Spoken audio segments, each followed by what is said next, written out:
Okay, so shall we start? Um, so we are very happy to have Professor Tseng from Ohio State University to give this edition of talk in the seminar.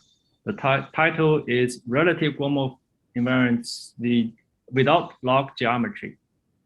Thank you. Can you hear me? Yeah. Okay.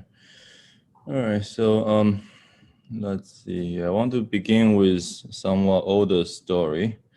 The setup is going to be X is as usual a smooth projective variety over the complex numbers, and D is a smooth divisor, by which I mean just a piece of a smooth divisor, not disjoint union of many. So there is theorem of Abramovich, Cadman, and Weiss dated back in, I think, 2010, which considers Gromov-Witten invariant of this XDR.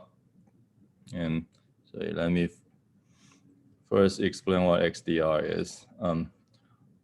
XDR is what we call the stack of R's roots of the skin X along the divisor D. And for a skin S, the S points of this stack XDR are defined as follows. So you need a map from the skin S to the skin X, that's F. And you also need a line bundle on S. And you need a section of this line bundle called T. And then you ask for an isomorphism between the pullback of the line bundle OD and the R's power of M. R is an integer. I guess I didn't say it anywhere. Sorry. And this pullback should have, sorry, I can't really write on this note now, but in this pullback here should identify the defining section of D, which is what SD here represents, and the R's power of the section T of our choice. So, so this XDR is meant to do the following. I mean, you have, because of this divisor D, you have a line bundle OD and the defining section SD. What you're trying to do is you are trying to take the square root, or not square root, sorry, R's root of the line bundle OD together with the sections, that is the R's root of the defining section SD. And you try to do that on X originally, you can't quite, there's no reason to believe that a line bundle on any skin has an R's root a priori. So what we can do instead is to form the moduli space of such things, basically. And that's what this is. That's what the S points are supposed to be. You can hope that after pulling back everything to another skin, maybe this data has an R's root, and you can classify them. And it turns out that this functor is represented by a Denney-Mumford stack. And it's the stack structure is rather simple. And it only has some cyclic stack structure of order R along the divisor D, and is isomorphic to X elsewhere. So this is something rather, it's a stack, but it's not incredibly complicated stack. And the theorem of Abramovich, Cadman, and Weiss considers Gromov-Witten invariance in genus 0 of this stack XDR. And this symbol here, GW0 of XDR, this is my catch-all symbol for every individual Gromov-Witten invariant that you can possibly write down. And now this theorem says that, a priori, because XDR, the stack itself, depends on R, there's no reason that anything you construct out of it can be independent of R. But what they prove is that it turns out for genus 0 invariance, as long as R is sufficiently large, any given genus 0 invariant is independent of R. Although I should say how large that R needs to be for the independence of R to kick in depends on the individual invariant. Okay. So then once they realize that it's actually independent of R, then the next question is, what is it? Because now it is something that's intrinsic to X and D, but not R. And the next thing that they show is, again, the equality that's sort of represented in this symbol like these. Each individual bromoethane invariant for XDR is equal to the corresponding relative bromoethane invariant of the pair XD. Okay, so this is why I put the title sort of relative versus O before, because on the right hand side of this equality, you have the relative invariant associated to the pair, and on the other side, you have O before invariant associated to also to this pair with an auxiliary choice of integer. Okay, so that's what they did, and well, they also, the natural thing to ask at this point is, what about higher genus? And there is an example included in the paper of Abramich, Cadman, and Weiss that's due to Davish-Mollick. And the example is a rather simple one. So it's this. So you look at a surface that is the product of an elliptic curve and a P1. And you think of this as a fibration, or a fibration over P1. So you pick two fibers for convenience, say the fiber over 0 and infinity, and take the disjoint union of them to be your divisor D. Although it's not exactly the same as I was saying before, that D should be a single piece, but it works as well. This example works quite well also. Okay, so these are X, this is X, and this is D, and you also, but for this example, we actually have to be specific about which bromoethane invariant we want to consider, and for that reason, we should pick the curve class, and the curve class is just the class of the fiber of these X viewed as a fibration over P1. So let's call that fiber class F. Then apparently it's not very hard, at least for Davish-Mollick, to show that these two invariants, namely genus 1 bromoethane invariants in this fiber class of the pair XD with no insertions is 0.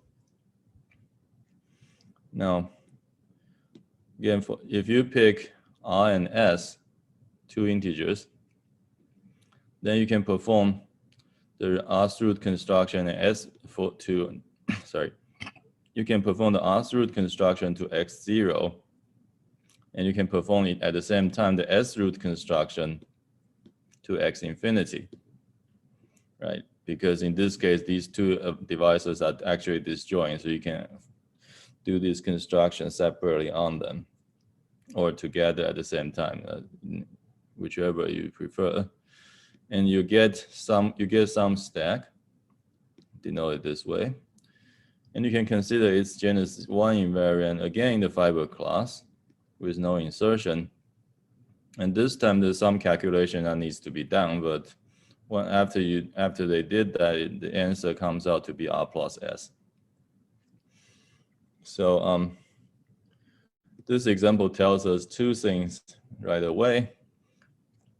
And first of all, the two invariants are not equal, unlike the genus statement in genus 0, which asserts that they're always equal.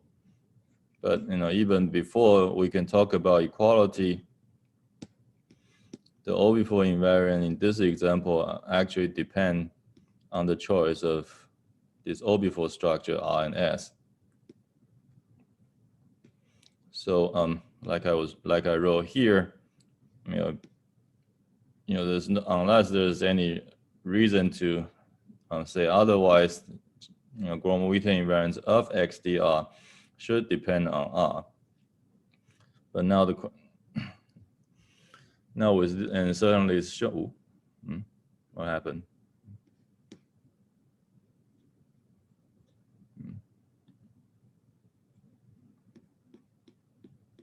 Something happened. Are we still here?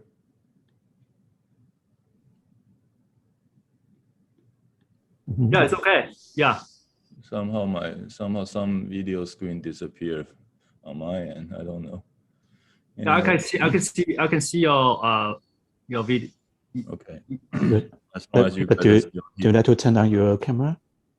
No, I mean there should be a lineup of participants usually, but that tab just disappeared on me. I don't know why. Oh, doesn't matter. Okay, that's okay. Now I'll just continue. All right. So where was I?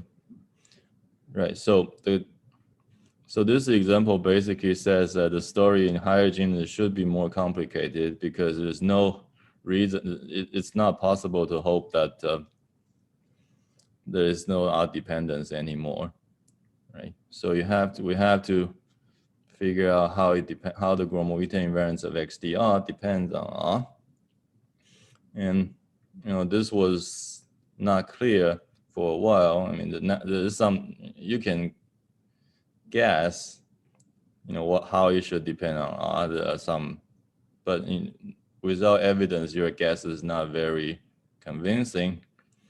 But well, I don't know. But it's only after some work on by Yenda, Pandahari Pandit, Pix, and Zvonkin on something called double ramification cycles that only after this work the following statement becomes believable, at least. And then it's another method to prove it when the proof turns out to be not so bad. Okay, but so here's the statement. So this is joint work with Fenlong Yu, and there are different parts completed at different years. So different years. So again, this is my catch-all symbol for every individual Gromov-Witten invariant. Now, so here we consider again XDR, but the Gromov-Witten invariance of genus at least one. And the statement is that this is a polynomial in R of degree at most 2g minus 1 when R is large. And then, okay, so once you realize that this Gromov-Witten invariant is a polynomial in R of some degree. Well, we actually don't know exactly what the degree is, but this is only an upper bound.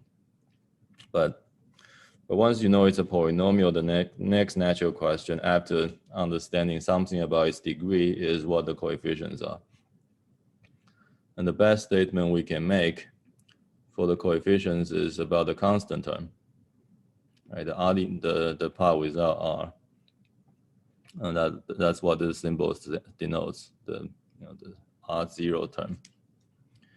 And for this term, the statement is like the genus 0, 1. That is, this constant term is equal to the corresponding relative Gromov-Witten invariant. Okay. And we actually can say something about the non-constant terms, but not very explicit. We will basically just say that there are combinations of relative Gromov-Witten invariants, just in some way.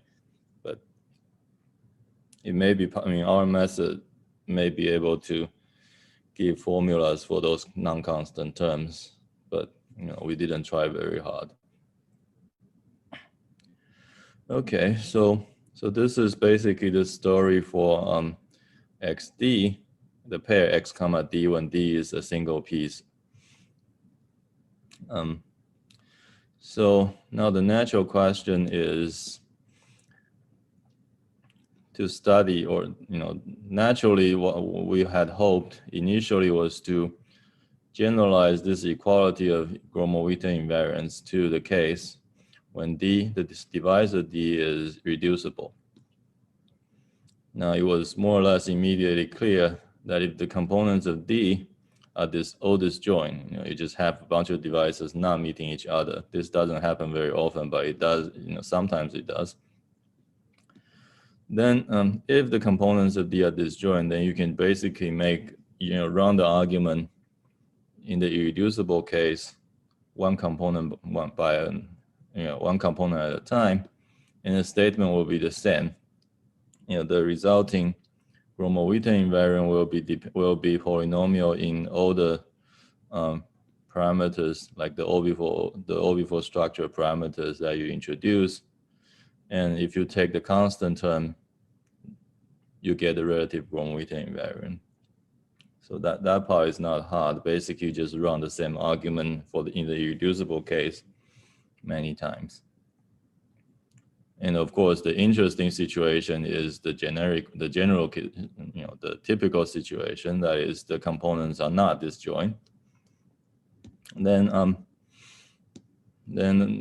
well, at least to make life easy, it is natural to assume that the divisor, which now has several components, is simple normal crossing. So, I mean, that at least makes sense. Okay, and then now going back to the equation star a little bit, I mean, this is supposed to be an equality. So there are two enumerative theories that are supposed to equal. On one side, you have the relative bromo-Witten invariance associated to the pair. On the other side, you have orbifold theory, which you do something about the order of the orbifold structure. Okay, so now, so in the simple normal crossing case, well, we have to look for natural enumerative geometry, enumerative theory or some sort of bromo-Witten-like theory to put in both sides of the equation star. In simple normal crossing case, the natural thing to do, when you have this pair XD that is simple normal crossing, you have a log scheme that is, that satisfies all the nice assumptions you can demand. And naturally, instead of relative bromo-Witten theory, you should use the log bromo-Witten theory developed by Abramowitz, Chen, and Gross and Sieber as one enumerative theory in the equation star. Now, essentially, the purpose of this talk is to tell you how what the other theory is, namely what is the replacement for the left-hand side when D is simple normal crossing. And this is again joint work with Fanlong Yu. Okay, and so before I proceed, I can, I'm basically telling you that there are now two theories that you can attach for a simple normal crossing pair X comma D. So then you can, once you understand this theory, you can start asking about the equality star. And fortunate or unfortunate situation is that if you try now to generalize this equality star to the simple normal crossing case, it just does not work. And so this is discussed in detail in a paper by Nabiju and Raghunathan. What they did is, they construct, well, what did they do? Well, they had to make some non-singularity assumptions, or rather convexity assumptions, to make sure that the moduli space is smooth. But there are plenty examples like that to go around. And they construct examples where the generalization of the equality star just does not hold. And moreover, they consider in the convex case the difference between the two invariants appearing in star. The difference is, they gave some formula, but I couldn't quite understand that formula. But anyway, there's some work on that. So now, but at least for this talk, let's think about constructing the theory arising from orbifold. So now where was it? Right. So my notation is that now D is a simple normal crossing divisor with M components, D1 through Dn. And so what I'm going to need to do is to introduce orbifold structures of certain order along each component of the divisor. So for that, I need to choose integers R1 through Rn. And then this is my symbol for the stack of R's roots, the stack of roots along each component separately. And I mean, the definition is basically the same as the one we've seen before with a single component. Now you just, you need to demand, you need to, after pulling back to a scheme, you need to demand the existence of an R's root of a line bundle together with an R's root of the defining section. And so in this multi-component case, what you need to do is to demand that data for each component, for each corresponding order. And the resulting thing is also a stack, and for convenience, we decided to call it multi-root stack. And okay, so now we have the geometric object in hand. This is a perfectly nice orbifold or Delin-Mumford stack. You can certainly talk about its Gromov-Witten invariance. So for of some genus, say G. And then the statement we aim at proving is that this Gromov-Witten invariant, or any individual Gromov-Witten invariant of these target, is polynomial in each Ri, at least when they are large. Okay. So once this is proved, we can start taking the constant term. And certainly taking the constant terms will give us some collection of numbers. For the just to follow the tradition, we decide to call them invariants, although it's not really clear at this point what they are invariants of. It probably should be deformation invariance of the pairs, but we never really cared. Okay, so the primary task at first is to prove that these Gromov-Witten invariants are polynomials in each of the Ri's. Now the idea is the following, and this is basically the root stack construction applied to each component separately. And from the construction, it is clear that you can do this root construction along each component in any order you like. So in particular, you could say that this multi-root stack is the stack of Ri's roots along Di of this other stack where you have done the root construction to all other components. Okay. So I mean, this point of view is basically saying that you can think of the multi-root stack as a single root stack applied to another stack. Now, so if you're interested in the polynomial dependence on Ri, you can get that if you can prove that Gromov-Witten invariance of a root stack along another root, if you can prove that the Gromov-Witten invariance of a root stack performed on a Delin-Mumford stack is polynomial. So that is what I'm writing here. So the polynomiality now can be proven by studying polynomiality question of root stacks along a smooth divisor on a Delin-Mumford stack. So now let's change notation. X is a smooth Delin-Mumford stack. D is now just a single component smooth divisor. R is still an integer, and XDR is the root stack associated to this data. And what we want is a polynomiality result. That is, any given Gromov-Witten invariance for this root stack XDR is polynomial in R for R large. And I mean, you may at this point wonder, okay, it is proved, as I mentioned before, that when X is a scheme, this the corresponding construction giving us a root stack whose Gromov-Witten invariants are polynomial in R. I mean, there's some proof of that such a polynomiality in the case when X is a scheme. So what's the difference here in the case when X is a stack?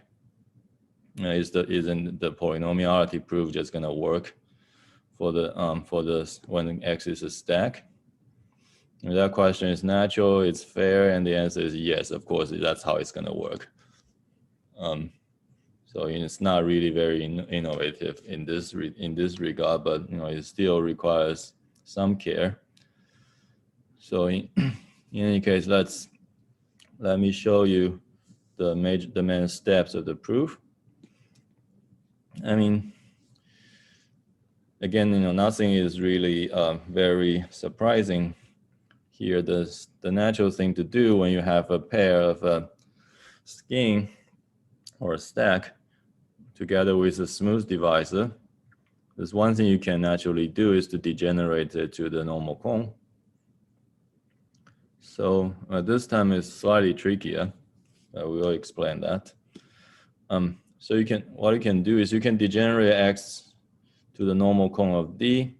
So that will give you a special fiber being the glued together thing of X together with some P1 bundle. More precisely, a P1 bundle is this thing, the P1 bundle of this rank 2 split rank 2 vector bundle, the normal bundle plus a trivial one, glued together along some common copy of D. Now, but degenerating X is not what we want because we want to study XDR, the root construction. But the thing to keep in mind is that when you degenerate to the normal cone of D, the divisor also moves as you degenerate.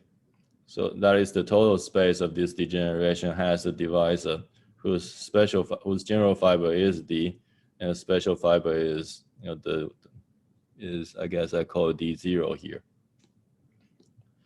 So what you can do is you can perform the R's root construction along this big divisor on the total space of the degeneration. So after you do that, your degeneration will become a degeneration whose general fiber is XDR. And the special fiber is the R's root construction along D0 performed on the P1 bundle. Okay. So that's just some trick. Now what's constructed here is the degeneration of this root stack XDR to some simple normal, well, to some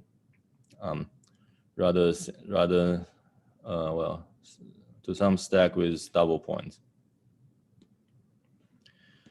Now I'm highlighting this R here because the point is in each, in the general fiber, you have R depend, the general fiber depends on R, of course, that's XDR.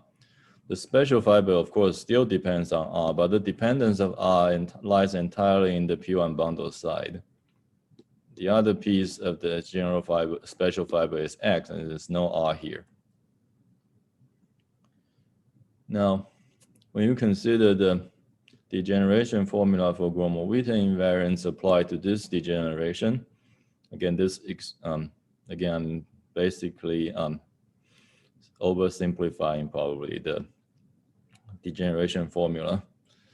Again, this is meant to say that the Gromov-Witten invariance of any given Gromov-Witten invariance of XDR is expressed as some expression, some certain sum involving the relative Gromov-Witten invariance of the two pieces in the special fiber. Now, one piece is the relative Gromov-Witten invariant of XD. The other piece is the relative Gromov-Witten invariance of this P1 bundle, the root stack associated to this P1 bundle relative to D infinity. And here, like I write here, the D and D infinity are identified. Okay, so now the point here, the point of doing this degeneration consideration is that because of the degeneration formula, you see that the R dependence of Gromov-Witten invariance now appears entirely on the P1 bundle side. And remember, what we are interested in at this point is the R dependence of Gromov-Witten invariance of XDR. Now, degeneration formula says that to understand that, we just need to understand the R dependence of the P1 bundle, of this particular P1 bundle, or rather the root construction associated to this P1 bundle. Now, now the reason for doing this, or rather the reason for trying to return the question of R dependence to this very specific geometry is because this being a P1 bundle has a fiber-wise C-star action.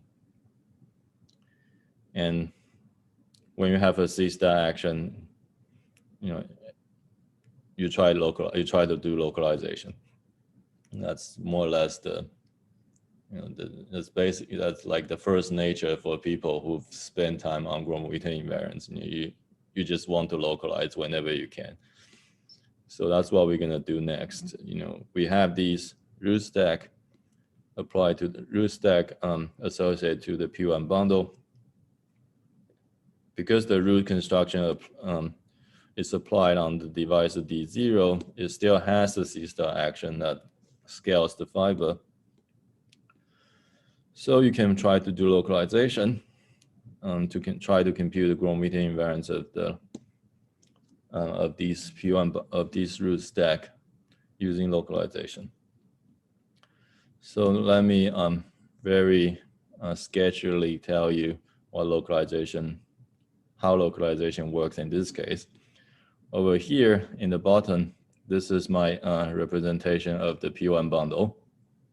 I mean, there's essentially there's this well, in the eyes of the C-star action, it's this is what it looks like. It's this D0. There are two fixed loci that are devices, D0 and D infinity. And what we're trying to understand is the localization computation of this invariant here, the relative Gromov-Witten invariant of this root stack relative to D infinity. And the root construction applies to D0. So the two devices have different natures. D0 here, it has the mu R O before structure, like I wrote here, while D infinity is a relative divisor. Okay, so you localize with respect to the C-star action that scales the fiber, and it's not hard to see that the fixed loci can be depicted like these.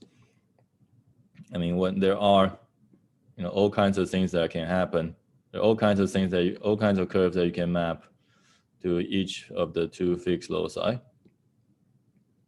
And I mean, also the fixed along D0, the fixed loci may bubble off, creating some rubbers, but that's not what, we didn't draw that here. And connecting the two possible maps to the fixed devices, there are like Galois covers of genus 0 curves mapping to the fiber P1s. Okay. And again, the thing to keep in mind is the R dependence in the localization computation happens entirely on maps to D0. That's because that's where the R mu R that's where the R appears in the target. So therefore, we must understand the contributions from fixed maps to D0. And I should actually be more specific, more precise about what D0 is, because what I say here is D0. There is mu R O before structure put along D0. To be precise, what that mu R root structure is constructed as follows. When your device, when the device of D has a normal bundle when you consider as embedded inside the scheme, the stack X. And you can, with this line bundle, you can consider the stack of R's roots of this line bundle. That's what this notation is meant to denote. So this is, sorry, again, I can't write on this note now. So I just keep repeating what it's called. This is the stack of R's roots, which is why there's an R here. The stack of R's roots of the line bundle, that is the normal bundle of D inside X. And the construction of this is like the root stack that we've seen before. You are trying to take the R's root of this line bundle. You don't know if you can, so you take any scheme mapping to D, pull back the line bundle and demand that and classify all the R's roots on that after the pullback, and that forms a moduli functor, which is representable by a daily Mumford stack. That's our D0. I mean, as an abstract stack, D0 is not a very difficult one. It's a rather, it may be sort of, how do I say this? It's a stack that has non-trivial, it's a stack that has a trivial stabilizer everywhere. And that thing is usually called a gerb. This is sort of counterintuitive thing when you count, but it's really natural when you think about stacks. Okay, so that's what D0 is. And the description that I gave about D0 as being the stack of R's roots of this line bundle means that there is a line bundle on D0 that is the universal R's root of this line bundle. In other words, when you pull back the line bundle, and that is the normal bundle, to D0, this pullback actually has an R's root, that is L. Okay, so that's what D0 is, and now we are trying to understand further about maps to D0, or rather its contribution in localization formula. So for that, we should set up some notation. So looking again, this G and this N are not the ones that we've used before, but just because I don't want to introduce too many notations, but we are just looking at stable maps to D0 of some class beta. And this is the universal diagram, the universal curve, together with the universal stable map to D0. Okay, so now if you look at the localization formula, it tells you that the contribution from fixed maps to D0 takes this form. So this is the virtual fundamental class associated to the moduli space. That's that's just that. There's this quantity. This C0 this C dot is the total Tseng class. What's inside here is the following. You have these L, the universal R's root, sitting over D0. What you do is you pull back via F. Now it's some line bundle on the universal curve. Then you take the derived push forward by pi. That's what this R pi lower stars is. And the resulting thing is a it's the object in the K theory of these stack. While we're taking the total Tseng class off, is not really that object in K theory, but it's negative. That's what this minus is meant to do. Okay. So, but in any case, this is what the localization formula tells us, what the contribution we need to study is. And this, like I was telling you, this is where the R dependence should be. So we therefore now the task is to further understand this this quantity. Well, there's really nothing you can say about the virtual fundamental class, right? I mean, it's a virtual fundamental class. Well, except that you may want to understand how this compares to the virtual fundamental class associated to maps to D. Right? This is D0 is some gerb over D, and there is an R dependence here in this gerb structure. But anyway, that's taken care of later together with these other things. A priori, the complicated thing is this total Tseng class computation, total Tseng class. So we need to compute this total Tseng class. And because total Tseng class is written in terms of Tseng characters, the computation here is essentially a computation of the Tseng character. And the minus sign is then not really important. What you need to compute then is the total Tseng class or the Tseng character of some push forward, derived push forward, or some push forward. So that's, again, essentially there's only one way you know how to do that. That is the Grothendieck-Riemann-Roch calculation. That's the Grothendieck-Riemann-Roch formula. So we want to apply Grothendieck-Riemann-Roch formula to this push forward, the push forward along pi.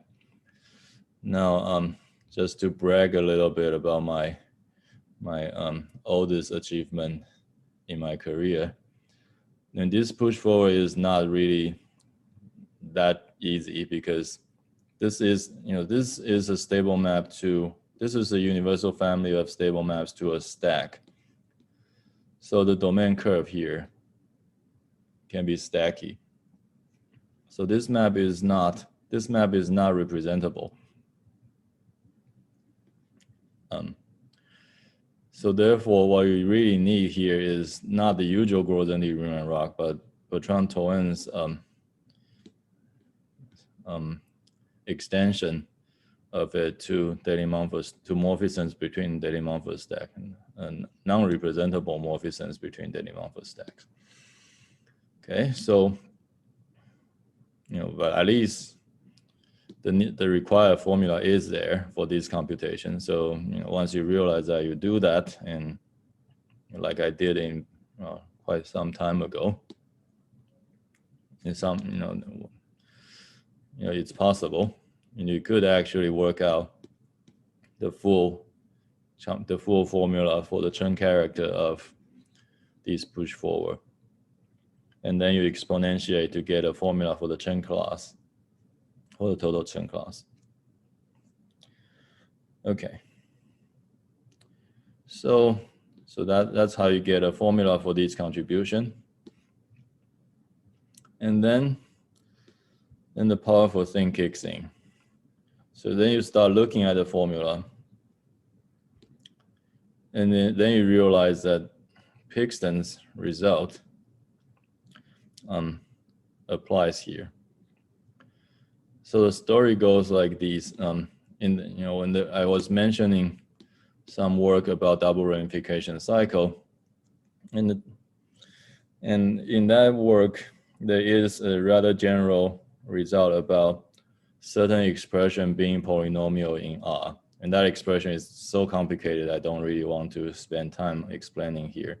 But there's a rather general statement saying that a certain formula or a certain expression, depending on R, is that that expression being a rather complicated sum is actually a polynomial in R. And that's what I mentioned here as Pixton's polynomiality result. And that result is actually really general, and it applies to many situations, in particular this one. In particular, it applies to this expression. Once you compute this expression, you realize that the outcome is a formula that fits in the Pixton's result. So then you just apply Pixton's result to conclude that this thing is polynomial. And then once you know this is polynomial, basically everything else just follows. The whole Gromit invariance becomes polynomial in R. Okay. And like I said, this is the proof here is essentially how the proof of polynomiality works when the target space X, not this script X here, is a skin. In that case, the localization computation is a bit easier. But essentially, it's how these are the steps where the skin case works, how the skin case works, and we just take the same steps to the stack case, and we had to do a bit more care when it comes to localization formula. Okay, so that's that. So now once this is taken care of, we now have a theory, quote unquote theory. That is, you take one more Vita invariance of these root stack and you take the constant term. Okay. So now we would like to know if this so-called theory has any nice properties. And so now for the rest of this talk, I'm just going to list for you some of the nice properties. And the first one I list here is that it has some universal equations among the invariants defined in this theory. They go by the name of string equation, dilaton equation, and divisor equations. I mean, it's probably not too illuminating to show you the expressions here, but basically the point I'm making here is that these universal equations are sort of standard properties of usual Gromov-Witten series, and having them in this new so-called theory is a nice thing, therefore. And another nice thing about the usual Gromov-Witten theory is you can define, using it, a ring, an associative ring on the cohomology of the target space. And this new theory allows us to do that as well. You get an associative ring called, for now, called a relative quantum cohomology ring, although the name actually can refer to something else. But it is an you do get an associative ring defined on some space. When you have the pair XD, the cohomology on which the ring structure is supported should be different than just the cohomology of X.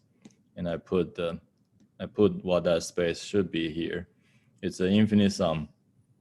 Quite unfortunately, in this relative setting, it's an infinite sum of cohomology groups.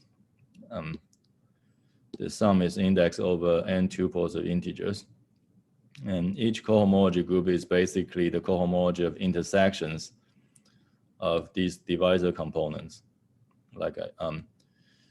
So for each n tuple of integers, you look at the entries where you look at the non-zero entries, right? This definition is just basically the set of non-zero entries of these n tuple S. And you look, for those non-zero entries, you take the corresponding divisor component and intersect them, and that's what this DI is. And you take the cohomology of that you take the cohomology of that intersection, and that's a summand that goes into this direct sum.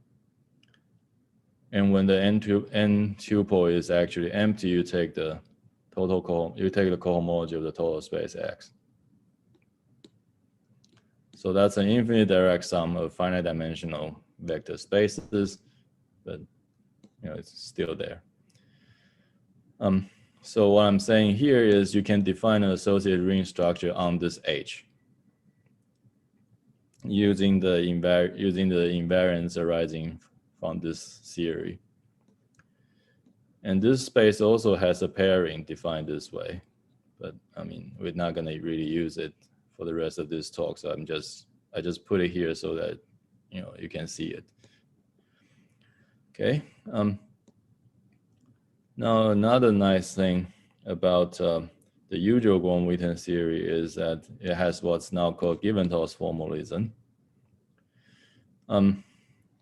And I don't really want to go into the detail of it, but it's just basic Giventhals formulae then can be summarized in the following way.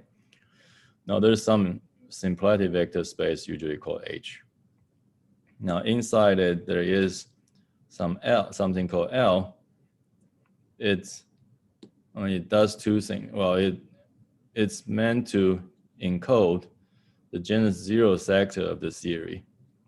Okay, that this L is supposed to encode the genus zero sector of the theory in some way. And what makes this setup nice is that this L has two nice properties. H is a symplectic vector space. L, with respect to this symplectic structure, L is Lagrangian. And secondly, it has some sort of linear structure in the sense that it's a cone. Okay.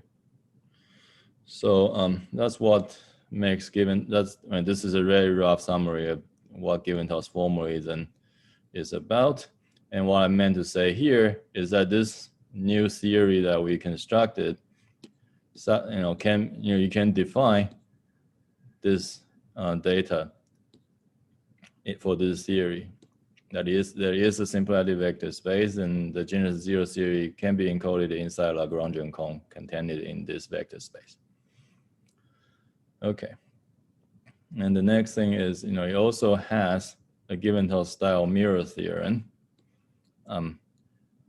by which I mean an explicit slice of these Lagrangian cone that I mentioned above, and under some assumptions about the devices really.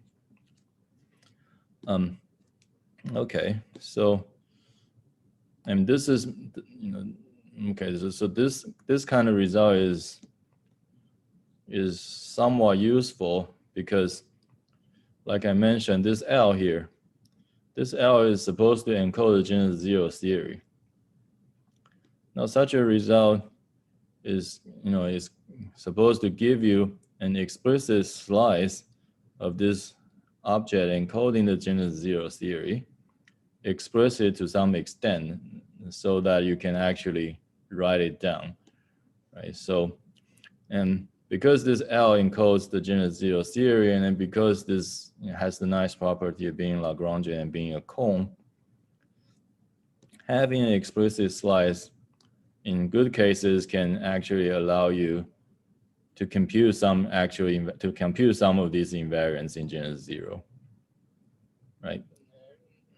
I mean, if you go back to the definition of these invariants, I mean, you don't really see, at least without working very hard, how to compute each individual invariant directly. I mean, you have, the definition requires that you compute Gromov-Witten invariants of these XDR, this root stack, find out how it depends on the R's explicitly, and take the constant term. And that's not very, at least I don't see how it can be done easily. So therefore, having this Giventhals style mirror theorem, which you actually prove in some, under some additional assumptions, can be a nice thing when it comes to computing invariants for this theory. Okay, so next nice property is it has, again, just like usual Gromov-Witten theory, there are some universal structures. I mean, the usual Gromov-Witten theory has the universal structures when packaged together is called cohomological field theory. That's what this CoFT stands for. Now, what the structure this theory has is, well, it's almost a cohomological field theory, but not, it misses one axiom. So it's called a partial cohomological field theory, and the action it misses is called the loop axiom. And again, I don't really want to go into the details because it doesn't really help anything. It's just, I meant to say here that this theory that we constructed has some universal structures. It's not really the best universal structures we can hope for, but it still has something. And now, I mean, we did that. So we did that in the paper. So I mentioned it here, but it's not really a big deal. So in Gross-Zieber's mirror construction, at least in the recent ones that I understand, and they can construct a mirror, in some situation using logarithmic Gromov-Witten invariants that they define. So what we tried to do, initially we were hoping that our theory is sort of the same as the log Gromov-Witten theory. So we tried to use our invariants, to perform mirror constructions. Well, I mean, in some cases we can actually run this, namely, just take Gross and Zieber's recipe, replace the logarithmic Gromov-Witten invariants they use by our invariants, just run the recipe, and you get something, you get some space, but there is no, at this point, there is no reason to call the resulting thing the mirror, and we don't know what we get compares to what Gross-Zieber get. So it's it's something that I guess the only purpose that this exercise serves is that this invariant has some nice properties that you can use to run Gross-Zieber's approach, but what we get is not really clear. Okay, so now the main question is at this point is basically this. Like I mentioned before, Naviju and Raghunathan have shown that our theory defined here is different from the logarithmic Gromov-Witten theory. So the question is how different? And you can put the question in different ways, but I guess the way I put it here is, how is this theory related to the logarithmic Gromov-Witten theory? A priori, there's no reason they should be related apart from the fact that they were built using the same initial data. And certainly because of the case when the divisor D is a single piece, they are actually, more or less, they are actually equal. There is some hope, or at least expectation, or even expectation, I should say, that the theory that we define here is related to logarithmic Gromov-Witten theory. You can even hope, although with less evidence or less confidence, that this theory we define here is equivalent, quote unquote, to logarithmic Gromov-Witten theory. But even if that's true, the equivalence, the shape of the equivalence is something that I cannot imagine at this point. If you look at Naviju and Raghunathan's paper about that it describes the difference between this theory and the logarithmic Gromov-Witten theory, and the difference is some complicated sum. It looks, I don't know how to package that, or how that complicated sum can result in nice looking structures. So, but I intend to think about it. Therefore, that's why I put work in progress here. That's all I have to say. Thank you. Okay, thank you. Any questions? Is there any enumerated interpretation of the value of the polynomial when R? So you mean this way? You mean which polynomial? Well, any polynomial. Uh-huh. Yeah. For instance, the first the polynomial in your first result. Right. So, kind of depends. What we know, let me tell you what we know about this polynomial. This XDR, let's say, for the XDR case, we think, this case, the thing we know about this case is, I think, representative enough, because as you can see, the arguments for the multi-component case is more or less the same. And we kind of think that the arguments that we use for this case can all be taken up to the multi-component case, so probably get the same result. So like I said, this is a polynomial with some proof, and we can actually bound the degree. And the constant term has a nice enumerative interpretation. That's what this theorem, that's the high point of this theorem. I think I mentioned in passing that other coefficients of this polynomial can also be expressed in terms of relative Gromita invariance of lower genus. It's probably possible to write an explicit formula for each coefficient in terms of these relative invariants, but it just looked like complicated enough, and at some point we just decided didn't want to try. So I mean, that's as much as we know about the enumerative interpretation of this polynomial. The coefficients are all counting something, or at least combinations of some counts, but that's what we know about it. Right.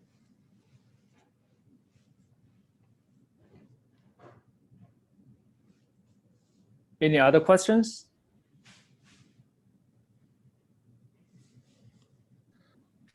So in a free flow case, like Calabi-Yau free flow, is there analog for like DT invariant? So there is. Let's go back to DT invariant. Okay, so let me tell you what I know about what I think is what you're asking. Okay. So there's when we were thinking about this XDR, I mean, even just the irreducible case, single component case, when we think about XDR, when we had this polynomiality result, the next thing that's natural to do is to assume X is a threefold. D is still just a single component divisor. And look at XDR, and look at the DT invariant associated to that XDR, and see what can be said about R dependence. And we were initially hoping that if we consider DT invariant for this XDR, we will get, okay, maybe it's also polynomial dependent on R, and if we take the constant term, we get the relative Gromita invariant, relative DT invariant of XD. We had hope, we had some, because of GWDT correspondence, this seemed like at least very naive hope. Well, it was, the first result was in 2018, and this is 3 years past, and nothing had happened. You've not heard any results along that line. There was good reason for that. Didn't seem to work. Well, to begin with, there was no definition of DT theory for stacks until quite recently, and but without that, you could still try to do something. I mean, the naive thing to try to do is you just take X. There's no real for this polynomiality kind of statement. You don't really need to assume X or X comma D is Calabi-Yau, because DT invariance is supposed to be defined for all threefolds. So what we tried to do, we took X to be toric. That's because we want some examples. We want some examples that we could try to compute.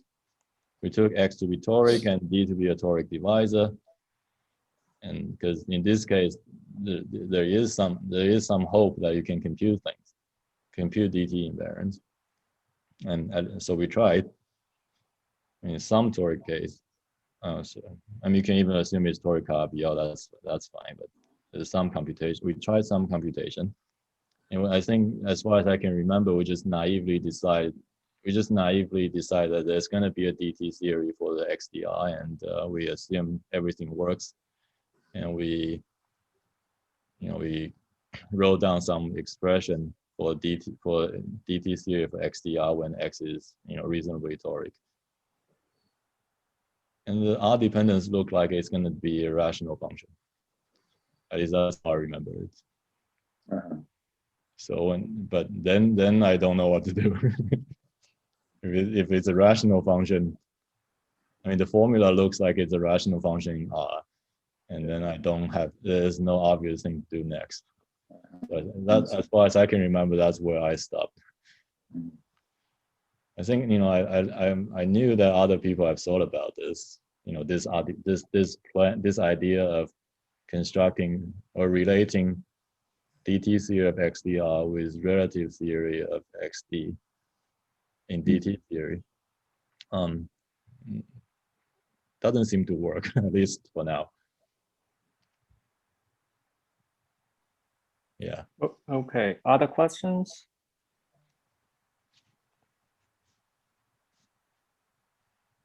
Any other more questions? Okay, if no, on behalf of all the audience, let's thank Professor Tseng Xianhua Thank you. for the wonderful talk. Thank you. Okay, we have another talk in 10 minutes after 15 minutes after an hour. So right now it's about 10 minutes. Okay, so please stay tuned. Okay, thank you. All right.